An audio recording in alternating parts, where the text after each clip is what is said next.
नमस्कार, सीधे चैनल में आपका स्वागत है। मैं हूं चंदू सोजतिया और मेरे साथ में परिमल खाबिया और संजय मापले। वर्तमान में अमरावती में सभी विधानसभा में करीब करीब उम्मीदवार घोषित हो चुके। सिर्फ एक अभी जो बचा हुआ है पूरी तरह से वरुण मौसी मतदार संघ है, जहाँ पे अभी और बेलघाट में अधिकृत रूप से घोषणा होने की है। दरियापुर में हो गई है, उसके बाद में धामनगांव रेलवे में हो गई है, अमरावती में महायुति और महाविकास आघाड़ी की हो गई है, बडनेरा में भी महायुति की हो गई, महाविकास आघाड़ी की भी सीट वहां पे हो गई है। तिवसा में सिर्फ महाविकास आघाड़ी की हुई है, बाकी महायुति की सीट होना बाकी है। अचलपुर में महाविकास आघाड़ी और महायुति दोनों की सीट होगी। इन सब चीजों में जहां जहां सीटें अभी घोषित कर दी गई है, कई जगह बगावती तेवर देखने में आ गए।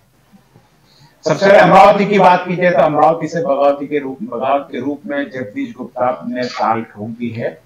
वह भी पुराने कल यहाँ पे बहुत बड़ा मेला लिया है, जिसमें सभी भाजपा कार्यकर्ता, सभी कहने करीब करीब मैक्सिमम भाजपा कार्यकर्ता वहां पे शामिल थे, जबकि भाजपा के समर्थन से यहाँ पे संजय खोड़के खड़ी है, जो वर्तमान में कांग्रेस के आमदार है, और उन्होंने अभी राष्ट्रवादी का दामन थाम लिया है। तो महायुति ने उनकी सीट यहां से घोषित कर दी, जिसमें भाजपा का समर्थन भी शामिल है, लेकिन भाजपा के तरफ से जगदीश गुप्ता खड़े हैं। जानते हैं कि जगदीश गुप्ता का इस मतदार संघ पे क्या फर्क पड़े। एक एक मतदार संघ हम लेंगे बगावत के साथ में। बगावत अमरावती में है, बडनेरा में है, अचलपुर में है, उसके बाद में दरियापुर में है।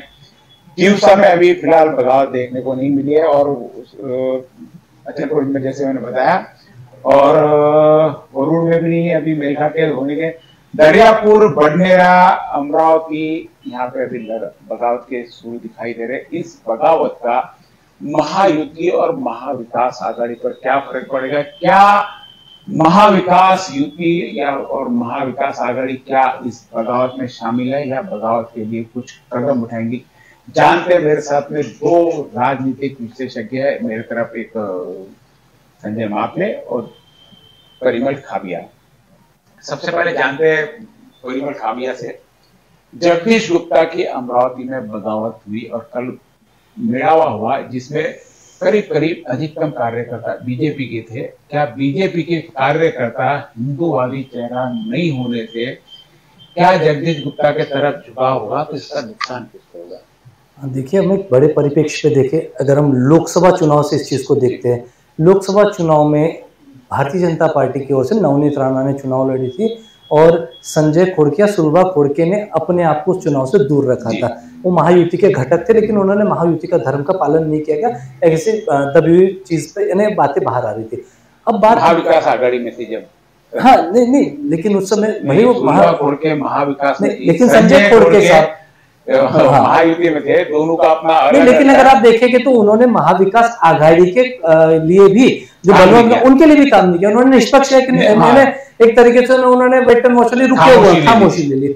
लेकिन अब देखिए, एक अगर हम अमरावती विधानसभा चुनाव की बात करें तो अमरावती विधानसभा जैसे सुनील देशमुख के कांग्रेस की तरफ से है और सुलभा खोड़के ये महायुति की तरफ से, यानी कि हम राष्ट्रवादी, दोनों की अगर हम एक ओवरऑल छवि देखें तो ये मुस्लिम हितैषी वाली छवि इनकी बहुत अधिक है।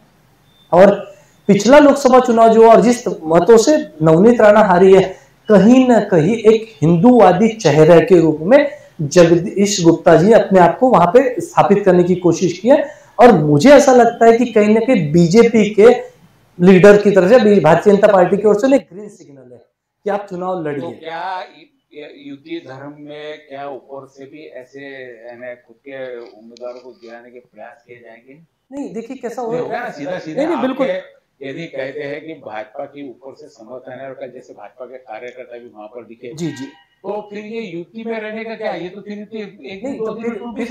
यही युति फिर लोकसभा के वक्त भी, इस युति में लोकसभा के वक्त भी दरार दिखी ना। अब देखिए, इन्होंने अपना कार्य किया, ये अपना, भारतीय जनता पार्टी अपनी तरफ से नहीं कहेगी कि हमारा दो ही घटक थे लोकसभा में, अभी दोनों के पास घटक पूरे के पूरे, और भी कई उम्मीदवार यहाँ पे जी। इन्होंने अपना उस तरह पक्ष निश्चित नहीं था कि महायुति से रहना, महाविकास आघाड़ी से रहना। इन्होंने अपना पक्ष निश्चित कर लिया, शरद पवार की राष्ट्रवादी में प्रवेश कर लिया, महायुति में, और महायुति ने भी उनको टिकट की घोषणा कर दी, इतना सब टिकट की घोषणा नहीं करते, उनको कहते कि भाई आपने हमारा काम नहीं किया, तो ये तो ऊपर से भी था ना। फिर मैं वही कह रहा हूँ ना, आपने कहा शरद पवार की और अजीत पवार की पार्टी में ये अपने आप को स्थापित किया, लेकिन जब संजय खोड़के ये महायुति के घटक थे, संजय खोड़के ये राष्ट्रवादी अजीत पवार गढ़ से थे, जब उनका फोटो नवनीत राणा ने कई बैनर्स पे लगा तो उन्होंने स्ट्रिक्टली उनके लिए कि उस पर कार्रवाई की जाएगी और एक तरीके से लीगल एक्शन ली जाएगी, ये उनका एक वक्तव्य उन्होंने जग जाहिर किया था।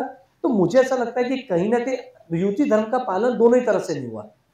अगर हम अमरावती की बात करें, जगदीश गुप्ता मुझे ऐसा लगता है कि अगर उन्हें नहीं भी, उन्होंने शायद ये उनका आखिरी चुनाव हो सकता है, क्योंकि एक उम्र भी हो चुकी है और लगभग कई सालों से, एक लगभग लंबे वर्ष से भारतीय जनता पार्टी को प्रतिनिधित्व तो नहीं मिल रहा था, यानी उनके कार्यकर्ताओं को। इसके पिछली बार जब सुनील देशमुख जो है तो वो आयातित उम्मीदवार थे, पिछली बार भी वो आयातित, उन पे थप्पा वो वापस कांग्रेस में चले गए। भाजपा ने बहुत सारी यहाँ पे गलतियां करके रखी, जगदीश गुप्ता को मेन स्ट्रीम में से बाहर रखा, फिर कांग्रेस का सुनील देशमुख को इंपोर्ट किया, फिर उनको टिकट दी, 2 बार उनको टिकट दी, 1 बार जीते 1 बार हार गए। नहीं देखिए, जीतने अभी देखिए ना, मुझे क्यों ऐसा लग रहा है कि जगदीश गुप्ता को आपने चुनाव लड़ा है, उनका शायद आखिरी चुनाव हो, वो लड़ रहे हैं, हमें कयास लगा रहे हैं कि शायद बीजेपी को उन पर वरदस्त हो। ये हो सकता है कि उन्हें लग रहा है आखिरी चुनाव में मैं एक अपनी आखिरी कोशिश कर लूँ। और हर जगह, हम अमरावती की बात न करें, अगर हम देखें बडनेरा देख ले, आचलपुर देख ले या बाकी भी देख ले, तो हर जगह बगावत है, कहीं महायुति में है तो कहीं पे महाविकास आघाड़ी में है, जो ये बगावती सुर है। अब ये 4 तारीख तक क्या उस बगावत के सुर को पे आक्षेप लगता है या उसको उसका दमन किया जा सकता है, ये तो आने वाला समय बताएगा। क्या लगता है बगावत का फायदा कांग्रेस को होगा यहाँ पर? नाही, विषय कसा आहे की जेव्हा जेव्हा आघाड्यांचं सरकार आलं, म्हणजे या देशामध्ये आपण पाहिलं की 1989ला जेव्हा विश्वनाथ प्रताप सिंग या देशाचे पीएम झाले आणि खऱ्या अर्थानं आघाड्यांची सुरुवात झाली, म्हणजे भारतीय जनता पार्टी सुद्धा विश्वनाथ प्रताप सिंगांना पाठिंबा दिला होता।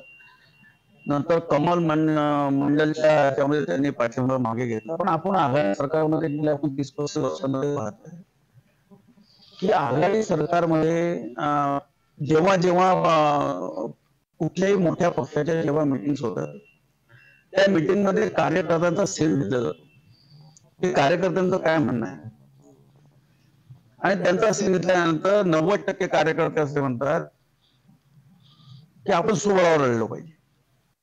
कार्यकर्त्यांची भूमिका चुकीची राहते, कारण की त्याला त्या कार्यकर्त्याला असं वाटते की माझ्या मतदारसंघामध्ये माझ्या पक्षाला, माझ्या पक्षाच्या उमेदवाराला चिन्हावर निवडणूक लढण्याला संधी मिळेल, आणि त्याच्यामुळे स्वबळावर असलेला नारा आपण प्रत्येक निवडणुकीमध्ये प्रत्येक पक्षाचा पाहतो।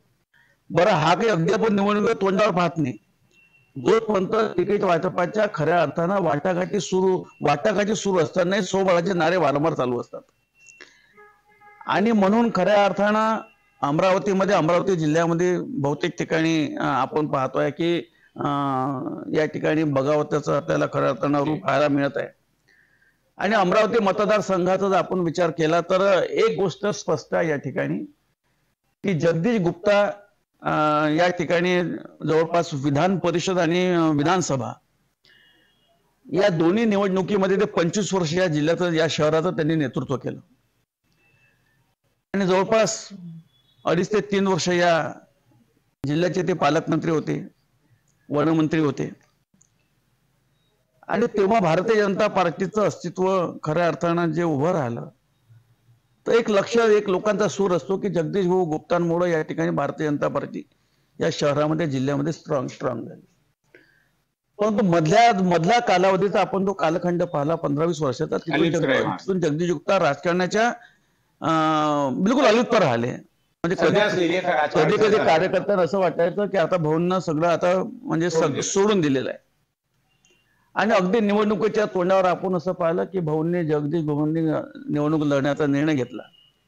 एक गोष्ट तेवढी स्पष्ट आहे की जगदीश भाऊ राजकारणाच्या अलिप्त जर राहिले तर त्यांना कुठल्या पार्टीचा, त्यांनी कसं म्हणजे मोठ्या पार्टीचा, त्यांनी स्वतःची पार्टी मागच्या एका कॉर्पोरेशनच्या 2009-2010 मध्ये स्वतःची पार्टी त्यांनी या ठिकाणी सुरुवात केली, पार्टी लढली, त्यानंतर त्यांनी महानगरपालिकेच्या निवडणुका लढल्या, त्यांना खूप काही त्यांना यश मिळालं नाही। जनकल्याण आणि जनविकास आणि जनकल्याण म्हणजे खूप काही त्यांना यश मिळालं नाही। परंतु एक गोष्ट अमरावती शहराच्या जिल्ह्याच्या राजकारणामध्ये स्पष्ट आहे की जगदीश भाऊंचा जो ग्रुप असेल, म्हणजे आपण कालच्या परवाच्या आपण मेळाव्यामध्ये असं पाहिलं, त्या ठिकाणी कोणी काँग्रेसचा कार्यकर्ता दिसला नाही. त्या ठिकाणी नवीन पिढीतला भारतीय जनता पार्टी सुद्धा कार्यकर्ता दिसला नाही. एक आपण पाहिलं कालच्या मेळाव्यामध्ये, जो कार्यकर्त्यांचा मेळावा संत ज्ञानेश्वर सभागृहामध्ये झाला, त्या मेळाव्यामध्ये नवीन पिढीतलाही कोणी कार्यकर्ता नव्हता. जगदीश गुप्ता के नेतृत्व में जो कार्यकर्ता ज्या म्हणजे तिथून जेव्हा लोकांनी जेव्हा काम केले, आता सगळ्यांचं नाव काही तर सांगता येणार नाही, पण जेव्हा तेव्हाचा जो ग्रुप होता आणि त्या ग्रुपला जे लोक सपोर्टर होते तेव्हाचे, ते भाजपचेच लोक होते. परंतु कालच्या मेळाव्यामध्ये नवीन पिढीतला कार्यकर्ता आपल्याला त्या ठिकाणी म्हणजे दखल घेणारे कार्यकर्ते आपल्याला दिसले नाही, पण जुन्या पिढीतले भारतीय जनता पार्टीचे मॅक्झिमम कार्यकर्ते आपल्याला त्या ठिकाणी आपल्याला पाहायला मिळाले. आता प्रश्न असा आहे की जे कार्यकर्ते त्या ठिकाणी उपस्थित होते, तो सर्व वर्ग हा भारतीय जनता पार्टीचा वोटर आहे, मतदार आहे असं मी समजतो. त्याच्यामुळे त्यांची जी निवडणूक, ते जे निवडणुकीमध्ये ते आता उभे राहणार आहे, त्याचं निश्चित नुकसान महायुतीच्या उमेदवाराला होईल असं म्हणण्यात मला काही गैर वाटत नाही. आता किती मतदान घेतील किंवा 2004 मध्ये आपलं 4 तारखेपर्यंत म्हणजे 4 नोव्हेंबर पर्यंत वरिष्ठांचे काही आदेश देतात का, किंवा पुढच्या आल्यानंतर पुन्हा त्यांचं काही याच्यामध्ये पॉलिटिक्समध्ये त्यांचं प्लेसमेंट होते का, या सगळ्या भूमिका आपल्याला 4 तारखेनंतर आपल्याला स्पष्ट होईल. पण एक गोष्ट खरी आहे की जगदीश भाऊ या ठिकाणी निवडणूक लढले तर भारतीय जनता पार्टीचा वोटर्स आहे, भारतीय जनता पार्टीचा वोटर्स म्हणजे प्रामाणिक वोटर असं मी समजतो. कारण की भारतीय जनता पार्टीचा वोटर्स तो महायुतीचा आपण पाहिलाय की नवनीत राणा जेव्हा मागच्या निवडणुकीमध्ये राष्ट्रवादी काँग्रेस आणि काँग्रेसच्या याच्यावर उभ्या होत्या, चिन्हावर उभ्या होत्या, तेव्हा सगळ्या काँग्रेसच्या वर्गाने जवळपास नवनीत राणा तेव्हा मतदान केलं, तेव्हा ते निवडून आले. आता आपण असं पाहिलं की नवनीत राणा ज्या लोकसभेमध्ये कमळ चिन्हावर निवडून राहिल्या, आज जवळपास 5 लाख मतदान मिळाले.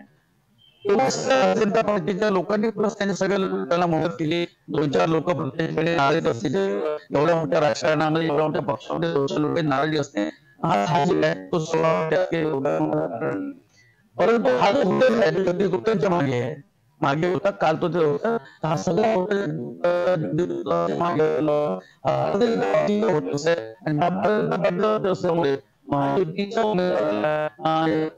म्हणता नाही, पण फटका लगेगा.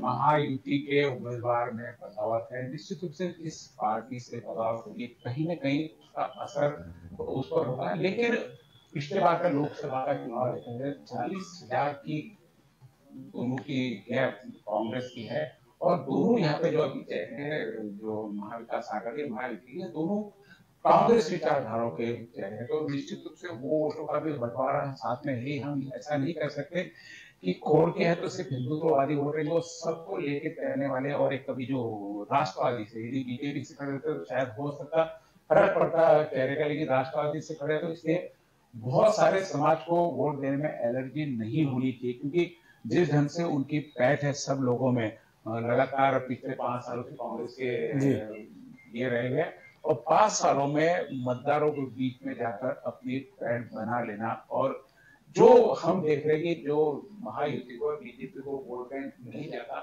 उनमें भी निश्चित रूप से सेम लगी रहेंगी. जिस वोटर्स के भरोसे कांग्रेस हमेशा रहती, मुस्लिम यानी पूरा कांग्रेस, लेकिन इस बार यहाँ पे स्थिति अलग देखने को मिलेगी. वहां पे भी वोटों का बंटवारा निश्चित रूप से होना. प्रहार से वहां पे डॉक्टर अबरार खड़े होने के लिए है, करीब आज उनकी भी टिकट करीब कंफर्म हो जानी है. वहीं अलीम पटेल भी खड़े हैं, और कुछ लोगों ने अभी कल जैसे जफर जो माजी उप महापौर थे, इन्होंने राष्ट्रवादी खोड़ की टीम सीधे रूप से जाए, यानी जो विरोध नवनीत राणा के टाइम पे मुस्लिम लोगों का था कि इनको नहीं जाना चाहिए, इस बार वो विरोध उतना पावरफुल नहीं दिखता. इसलिए जगदीश गुप्ता की बगावत के जितने वोट नहीं उतने कांग्रेस के तरफ से वोट इधर बैलेंस हो जाएगा. अभी तो वक्त ही बताएगा कि क्या आदेश ऊपर से आता है, क्या आदेश नहीं आता है. यूपी भी अभी कहीं टिकेगी नहीं टिकेगी, अभी लग रहा था कि वापस की यूपी पेज हो जाएंगे, कई जगह सीटों का पेज अभी भी बाकी है, और जहाँ ये है कहीं जिनको सीट मिल गई वो भी कहीं जगह बगावत के थ्रू. हमने ये था हमारा एक अभी अमरावती में बगावत के तेवर किस प्रकार चल रहे. एक छोटे से ब्रेक के बाद में पुनः आते, अब बडनेरा में किस प्रकार बगावत है ये देखेंगे. नमस्कार।